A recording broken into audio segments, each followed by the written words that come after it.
well, the headline, Partisan Pollsters Fail Black Progressive Candidates. And I said to Sean, I want to talk to this guy. I want to learn.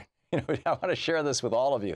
Pete Tucker's on the line with us. He is the DC-based journalist, and with Counterpunch, who is the author of this. His website, pete-tucker.com, and you can tweet him at Pete Tucker. Pete, just spelled like it sounds. Pete, welcome to the program. Thanks so much for having me, Tom. So, tell us what summarize your article, please. Well, we've seen in this Trump era that polls are not just failing, but they're failing black progressive candidates. And it's not just that they're failing randomly. They're specifically failing by undercounting their support in pretty dramatic ways. For example, Ayanna Pressley, a progressive city councilwoman in Boston, she challenged an incumbent congressman in a Democratic primary. She was predicted to lose by 13 points. She won by 18, a 31-point swing. Alexandria Ocasio-Cortez in New York. She also challenged an incumbent congressman. She was predicted to lose by 36 points. She won by 15, a 51-point swing. Stacey Abrams, and then there's three candidates for governor, three black candidates for governor.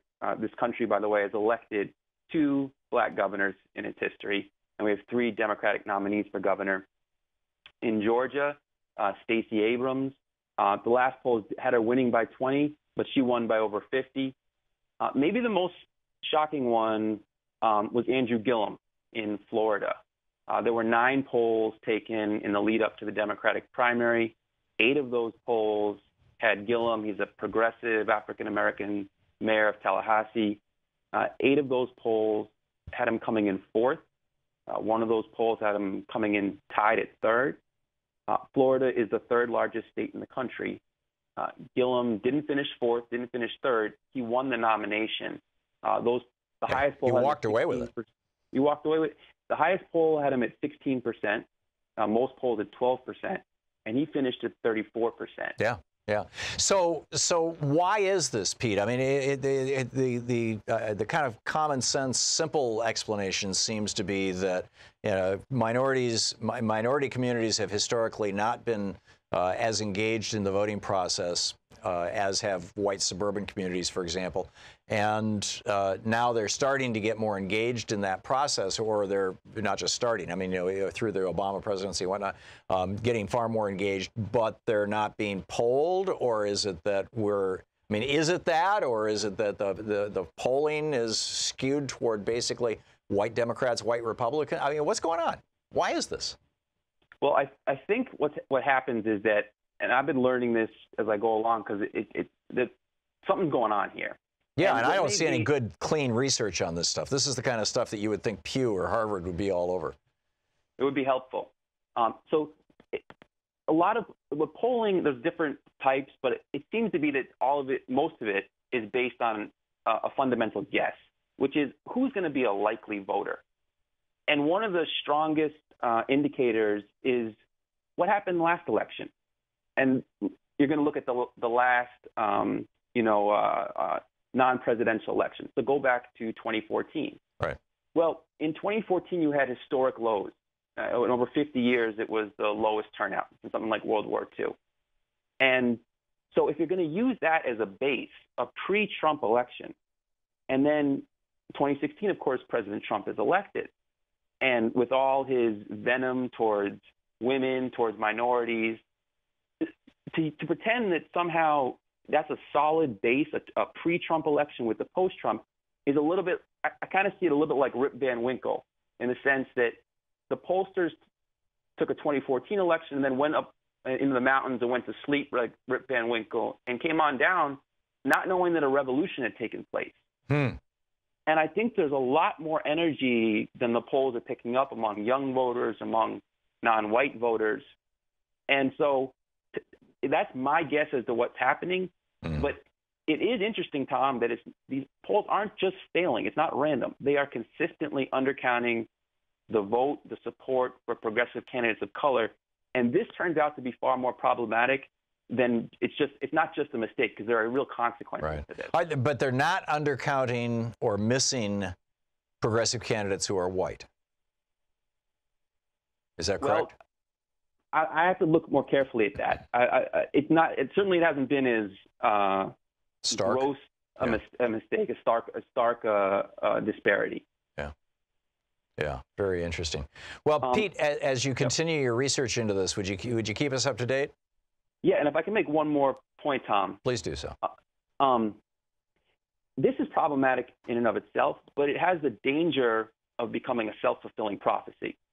Because when you tell voters that your candidate who you support has no shot at winning, then... As, by the way, the pollsters were speaking about Andrew Gillum in Florida, for example. Right. And right now in Maryland, Ben Jealous, who the former leader of the NAACP, he was predicted to be neck and neck in the primary. He's the third black gubernatorial candidate. And he won a landslide primary victory that none of the pollsters predicted. Right. And now the polls have him way down to the Republican and Larry Hogan in a state, Maryland, that is 2-to-1 Democratic. And when you put out into the media this powerful message that the candidate has no shot, it's not just voters. You know, voters are busy come election day. People have a lot of things to do. And if you tell people your candidate has no shot, they're more likely to stay home. And also donors. Yeah. Nobody wants to back a sure loser.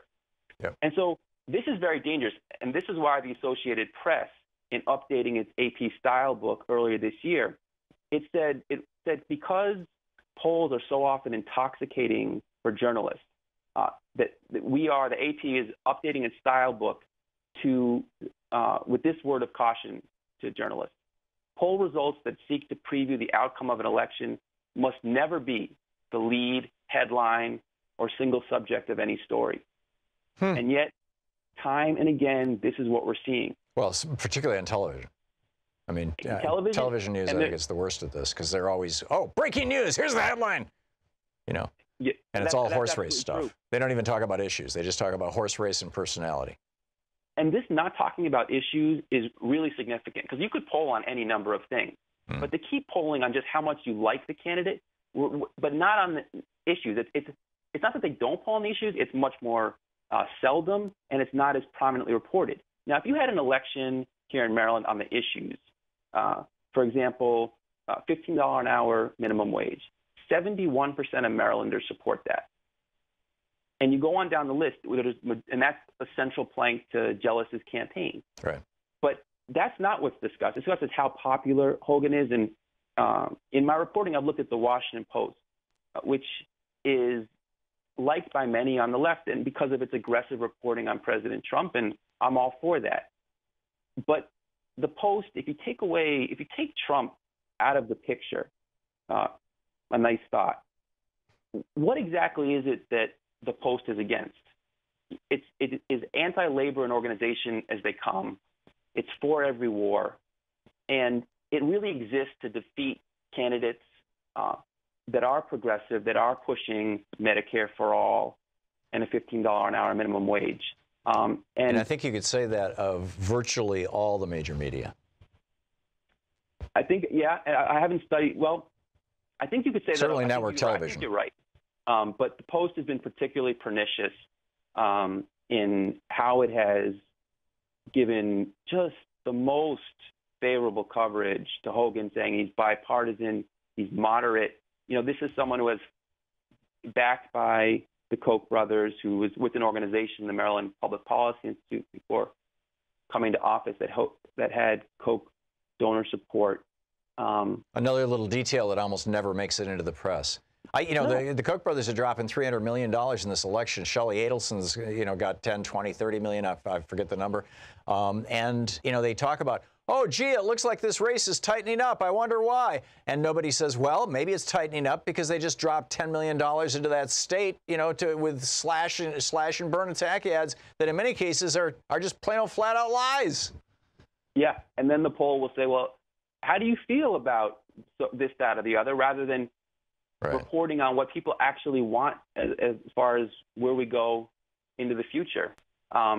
So I think this is dangerous stuff. I think the pollsters are a little arrogant too. I don't think they are really up to seeing what's coming, and I think the media has a much greater responsibility to. And I'm appreciative of the opportunity, Thom, to talk with you. I think you do a great job of bringing forward some of the issues that need to be discussed, rather than just polling people on who likes who. What are the issues that are at stake here? Right. Well, that's I think that's at the core, at the essential core of everything. It has to be the issues, and that's where our media does so poorly, because it's all reality. The reality TV model is what's been embraced by news.